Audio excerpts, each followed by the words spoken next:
So why would you need a stamping platform? So after wooden stamps, we had clear stamps and rubber stamps that would cling to an acrylic block. But very often these acrylic blocks weren't all that big, and if we had a larger stamp, we'd have to put it, say, diagonally. We'd have to try and squeeze it onto the space. Nowadays, stamping platforms are much larger.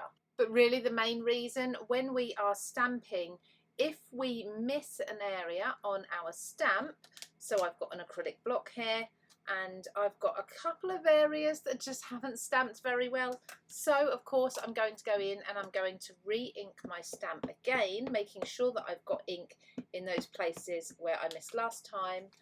Lining this up again in the exact same place is almost impossible. It's so difficult, even to the most experienced crafter. You're never quite going to get that in exactly the same place again, and this is going to cause you to have a double impression, a double stamp that's going to look messy.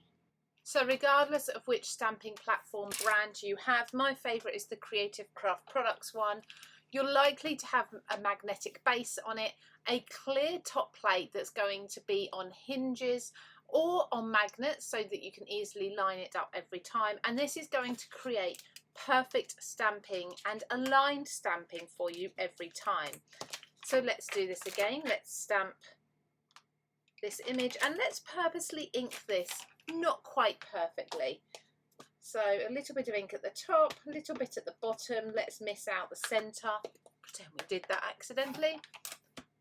Press this down and I'll run through a couple of additional stamping platform items that you can use to enhance your stamping also in a moment.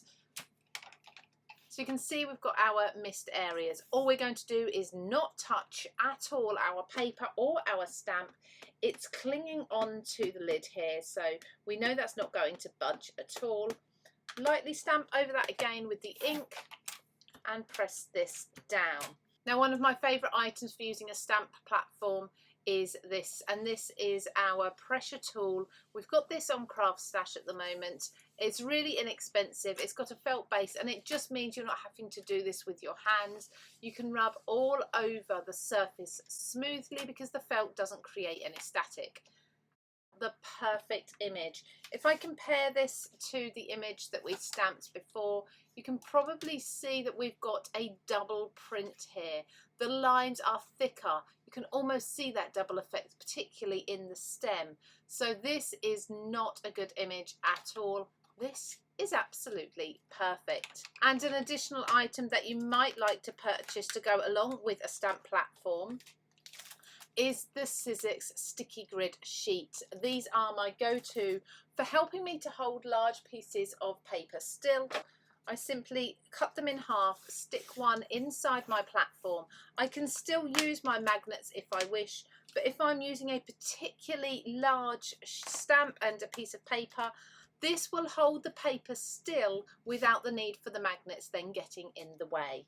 Everything I've mentioned here, the stamp platforms, the pressure tool and the sticky grids, are all available in the description below. I hope this 3-minute card making hack helps you. If you are a beginner stamper, you'll find more 3-minute card making hacks in this playlist just here. Thank you everybody, take care, I'll see you again soon.